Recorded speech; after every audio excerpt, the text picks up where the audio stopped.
Yes, students, let's discuss question number 5 of exercise 5.2. The question is find the number of terms in each of the following AP. Alright. आपको number of terms means आप लोगों को क्या evaluate करना बेटा? N evaluate करना है. The formula to evaluate these is a plus n minus 1 into d. ये formula बेटा हम लोग यहाँ पे इस question में we will use this formula in order to evaluate. I want to evaluate n. तो मुझे an चाहिए, a चाहिए और d चाहिए. So let's discuss the solution. Given series, given AP series आपको क्या given है बेटा? Given AP is 7, 13, 19, so on 205. All right. So आपकी सबसे पहले let A is the first term and D is common difference. Let's use a notation. I'm going to use these notation in the question. All right. So A is equals to A1. आपकी first term क्या है? 7 है. ये आपकी formula में use होनी है तो मैं इसको box में लिख रही हूँ. A2 कितनी है बेटा आपकी? 7, 13. A3 कितनी है आपकी? 19. So on. AN आपकी कितनी है? 205. ये भी फॉर्मूला में यूज होनी है तो हम इसको भी बॉक्स में लिख लेते हैं. अब हमें AN की वैल्यू पता है, A की वैल्यू पता है, D की वैल्यू हम इवैल्यूएट कर रहे हैं. A2 minus A1, 13 minus 7, 13 minus 7 is 6. तो आपकी D की वैल्यू कितनी आ गई बेटा? 6 आ गई. D की वैल्यू कितनी आ गई? 6 आ गई. इसके बाद हमारे पास फॉर्मूला क्या है? AN is equals to A plus n minus 1 into D. ये हमारा फॉर्मूला है. तो AN की वैल्यू हमारे पास कितनी है बेटा? 205. A की वैल्यू 7. N की वैल्यू हमने इवैल्यूएट करनी है and the value of D is 6. सो 205 ये पॉजिटिव है. जब इसकी साइड चेंज होगी तो ये नेगेटिव हो जाएगा. So 205 minus 7 is 198. अभी ये n माइनस 1 के साथ जो 6 है वो किस में पड़ा हुआ है? मल्टीप्लाई में पड़ा हुआ है. जब इसकी साइड चेंज होगी तो ये क्या हो जाएगा बेटा? डिवाइड हो जाएगा. कितना आ गया? कटिंग करके 33. सो n माइनस 1 की वैल्यू कितनी आ गई? 33. तो n की वैल्यू कितनी आ गई? 33 plus 1. So the value of n is 34. Hence, a required number of terms are 34. All right.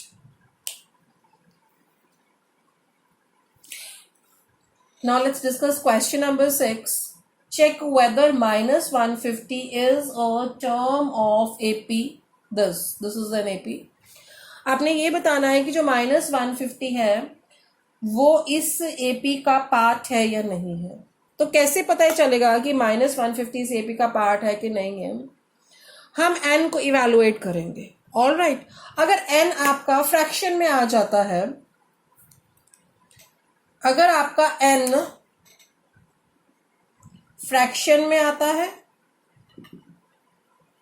या फिर नेगेटिव इंटीजर आता है तो वो उसका पार्ट नहीं है. Not a part of AP. All right. लेकिन अगर आपका n कोई पॉजिटिव इंटीजर आता है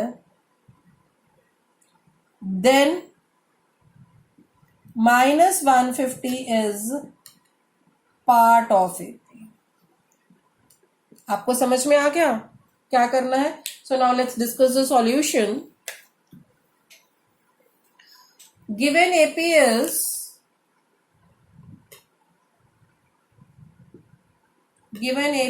क्या? AP given है 11, 8, 5, 2. राइट. तो आपकी A is equals to first term कितनी है आपकी? 11.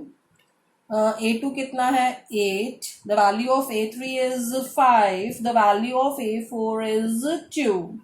Now let's evaluate D.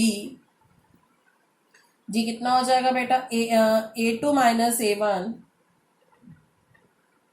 8 minus 11 is -3. All right, AN कितना स्टेटमेंट में गिवन है, -150. I am going to use a formula of AP.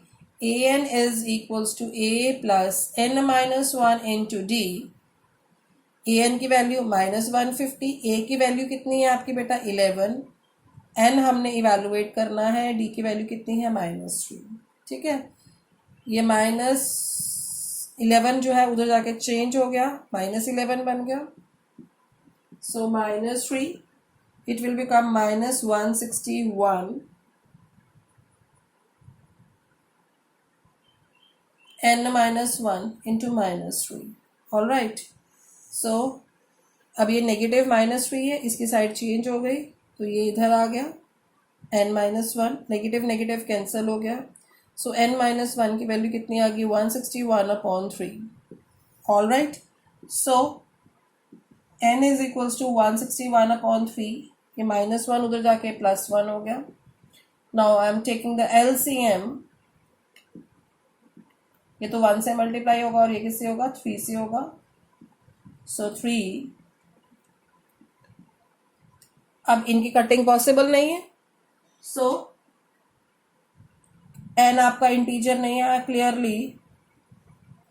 n is not a positive integer, therefore -150 is not a term of given AP. Hope you understand the question. Now let's discuss question number 7. Find 31st term of an AP whose 11th term is 38 and 16th term is 73. All right. फिर आपको 11th term given है, यानी कि A 11th term कितनी given है, 38. तो A11 is equals to 38. साथ में A16 आपको कितना गिवन है,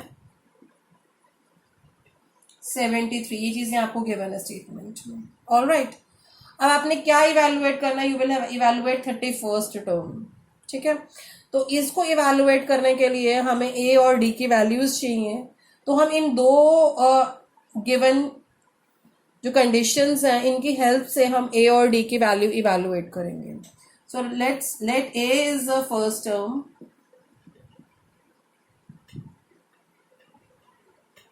and D is the common difference. A को हमने फर्स्ट टर्म ले ली और D को हमने क्या ले लिया बच्चे, कॉमन डिफरेंस ले लिया.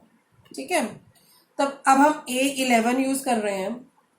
फॉर्मूला हमारे पास क्या है, A is equal AN is equals to A plus n-1 into D है.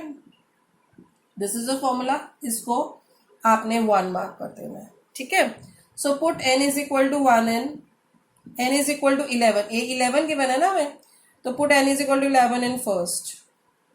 आपने 11 n की वैल्यू अब क्या पुट करनी है, 11. A11 is equal to 11 minus 1 into D. A11 की वैल्यू हमें कितनी गिवन है, 38 गिवन है. 11 माइनस 1 कितना हो गया, 10D हो गया. तो यहाँ से A प्लस 10D कितना आ गया आपके पास, 38 आ गया. और I can say that A is equal to 38. इस टर्म को मैं दूसरी तरफ लेके जा रही हूँ. A की वैल्यू कितनी आ गई, 38 minus 10D. Mark it as equation number 2. All right, अब सेकेंड कितना गिवन है, A16 गिवन है. तो यानी कि हम n की जगह क्या पुट करेंगे, 16. Put n is equals to 16 in first. तो n की वैल्यू अगर हम 16 पुट करेंगे, A16 is equals to A plus 16 minus 1 into D. A16 की वैल्यू कितनी है, 73, which is given to us in the statement 15D.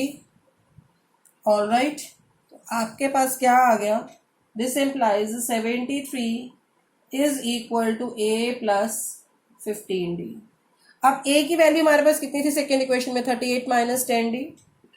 I am going to use this value over here, 38 minus 10D plus 15D. All right. So minus ये जो 38 है यहाँ positive था, जब इसकी साइड चेंज हुई तो ये नेगेटिव हो गया. और -10d प्लस 15d ये दोनों लाइक टर्म्स हैं, तो ये बन गया 5d. This implies 5d is equal to 35. तो d की वैल्यू आपके पास कितनी आ गई बेटा? 35/5 कटिंग करके आ गई 7. अब आपने d की जो ये वैल्यू आपने इवेल्युएट करी है, put this value of d in second. Put the value of d in second. तो आप d की वैल्यू सेकेंड में पुट करेंगे. a is equals to 38 minus 10 into 7 38. 10 into 7 is 70. Negative sign पड़ा हुआ है. So the value of D is, sorry, the value of A is 38 minus 70 is -32. ठीक है. हमने किसकी वैल्यू निकालनी है बेटा? 31 की. A31 निकालना है. तो आप अब क्या करेंगे? Put the value, put n is equal to 31 in first. अब n की वैल्यू 31 पुट करेंगे. A31 A plus 31 minus 1 into D. A की value 32. 31 minus 1 is 30. And the value of D is 7. This is -32. Alright. So -32 plus 210. So it is 178. 178 A31, which is your required answer. Hope you understand the question.